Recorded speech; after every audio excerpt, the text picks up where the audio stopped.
رسول اللہ صلی اللہ علیہ وسلم کا ایک قول حدیث کی مختلف کتابوں میں آیا ہے. اس کے الفاظ یہ ہیں: لا ينبغي للمؤمن ان يضل نفسه. یعنی مومن کے لیے جائز نہیں کہ وہ خود اپنے آپ کو ذلیل کرے. تو پوچھا گیا کہ ایسا کیسے کوئی آدمی خود ہی ذلیل کرے اپنے آپ کو؟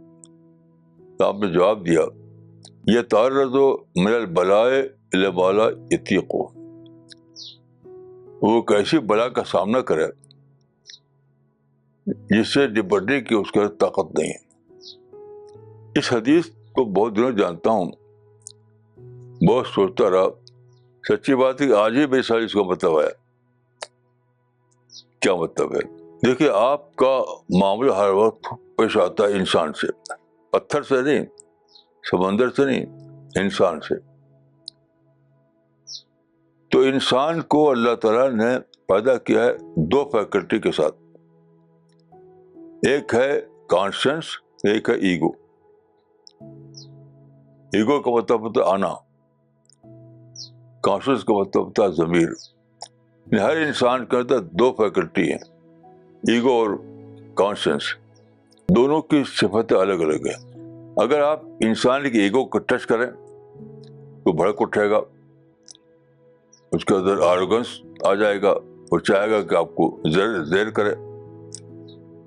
اس کے برعکس اگر آپ اس کے کانشنس کو ٹچ کر لیں تو اس کے اندر ماڈسٹی آئے گی، اس کے اندر جھکاؤ آئے گا، تواضع آئے گی. تو سارا معاملہ زندگی کا ہی ہے کہ جن لوگوں کے بیچ میں آپ ہیں، سماج میں، خاندان میں، تو بار بار آپ کا ان سے کوئی معاملہ پیش آتا ہے. ہر انسان سے، چاہے آپ کی میاں بیوی ہو یا دوسرے لوگ ہوں. تو ہر بار یہ موقع ہوتا ہے آپ کو کہ آپ اس کے ایگو کو ٹچ کریں یا اس کے کانشنس کو. اگر آپ نے اس کے ایگو کو ٹچ کر دیا، مثلاً کوئی سخت بات کر دی، چلو تم کچھ جانتے، تم کو کیا پتا، تو اس کا ایگو بھڑک اٹھے گا. اس کے برعکس اگر آپ کہیں میرے بھائی آؤ بیٹھ کر بات کریں، ہم ڈسکس کریں، تو آپ نے اس کو کانشنس کو ٹچ کیا. دیکھیے، کانشنس کو ٹچ کرنے کے بعد کیا ہوتا ہے، آدمی کے اندر ماڈسٹی آتی ہے، اعتراف آتا ہے، تواضع آتی ہے، سبمیشن رہتا ہے.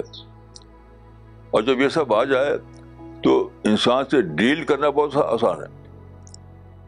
اگر آدمی کے کانشنس کو آپ نے جگا دیں تو اس سے ڈیل کرنا بہت آسان ہے، بہت آسان. کون آپ کی بات مانتا چلا جائے گا. اس کے بعد اگر آپ اس کے ایگو کو ٹچ کر دیں، اس کی انا کو بھڑکا دیں، تو کیا ہوگا، بات بڑھے گی بڑھے گی بڑھے گی، آتے کہ ٹکراؤ شروع ہو جائے گا، اور آگے بڑھ کر لڑائی شروع ہو جائے گی، نفرت بڑھے گی. تو کانشنس کو ٹچ کرنے میں آپ جیتتے ہیں، ایگو کو ٹچ کرنے میں آپ ہارتے ہیں.